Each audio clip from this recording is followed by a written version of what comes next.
Nitzan Nouriel, you are one of Israel's top internationally renowned counter-terrorism experts, former director of counter-terrorism bureau at the Prime Minister's office. Yeah.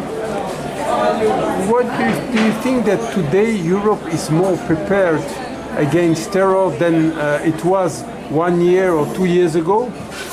Generally speaking, Europe are progressive, their capabilities, and they are stepping, I would say, step by step, but there are still many things to do in order to declare full preparation of the European state against terrorism.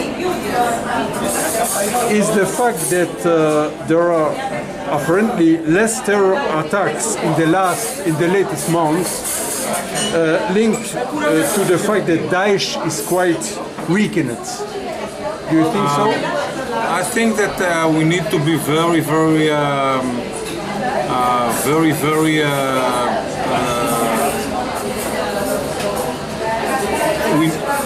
let's say it different way. The fact that in the last 2 months we didn't face any major terror attack doesn't say nothing. I belong to those who believe that even though ISIS are losing areas in Iraq and Syria, ISIS is still very relevant to conduct terror events in Europe, and it's too soon to say that the worst is behind us. I believe that the worst is ahead of us. Do they still have like important agents in Europe in different major cities? ISIS has enough sleeping cells. They have enough people that are willing to conduct their event.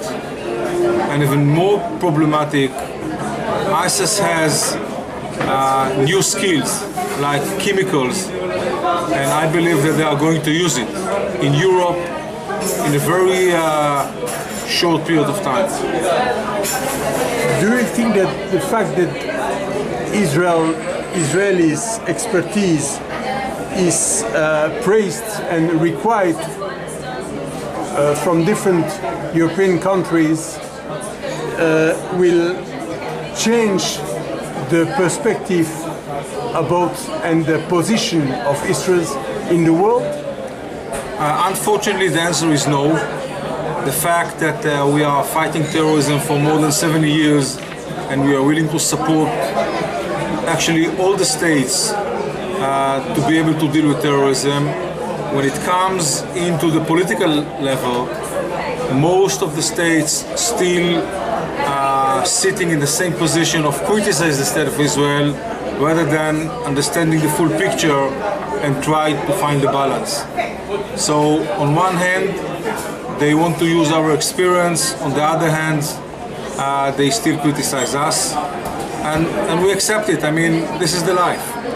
So in other words, if there is a terror attack happening in Tel Aviv or Jerusalem, the Europeans think that this is not the same phenomenon as something happening in Europe. That's right. They believe that the terrorism in Israel goes only because of the Israeli-Palestine conflict, and the terrorism in Europe is coming from totally different aspect, mainly the fighting with ISIS. But we believe that terror is terror, and those who are trying to define between good terror and bad terror are making a huge mistake. So they don't understand the situation that Israel faces in terms of terrorism and incitement? No, most of them do not understand the level of the incitement. Most of them believe that Israel has to compromise and Israel has to give up, and only by doing that the Palestinian terrorism will be stopped. And again, I believe that they do not understand that it's not only about the Israeli-Palestine conflict. It's mostly about a religious friction which, unfortunately, Muslim extremists took it into the terror arena. Do you expect big changes after President Trump visit to Israel next week? I think that after his visit, the sides, the Israelis, as well as the Arabs, as well as the Palestinians, will need to take decisions. He is not going to visit the area just to show a good face. He is going to ask questions and put some suggestions. So the parties will need to take decisions, and the decisions always bring you into actions that may change the situation. General Nitzan Nuriel, thank you very much. Thank you, sir. Thank you very much.